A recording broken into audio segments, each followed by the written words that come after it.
ყველა ადამიანში მზეა. უბრალოდ მიეცით საშუალება, რომ იკაშკაშოს. დღეს ჩვენი მისია, რომ 23 წლის ლაშა ნოღაიდელის მზია ვაკაშკაშოთ. ის ამას უკვე 23 წელია ელოდება. დიახ, უკვე 23 წელია ეს ღვთისმიერი ბიჭი ჯოჯოხეთურად იტანჯება.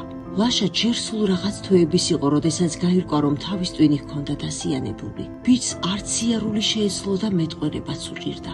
საშინელმა დაავადებამ მას ბავშვობა წაართვა, რადგან შეჭირვებულმა ოჯახმა მკურნალობა ვერ შეძლო. და ახლა ლაშას უკანასკნელი შანსი ესრება, რომ ჯოჯოხეთს თავი დააღწიოს. თურქი ექიმები უკვე ელოდებიან ჩვენ საბრალო ქართველ ბიჭუნას, მაგრამ რაქნა საბრალო მამამ ტაქსაობით როგორ შეაგროვოს ზვირადღირებული ოპერაციის ფული. ღვთისმიერო ადამიანებო, ლაშას ბედი ახლა მხოლოდ თქვენს ხელშია.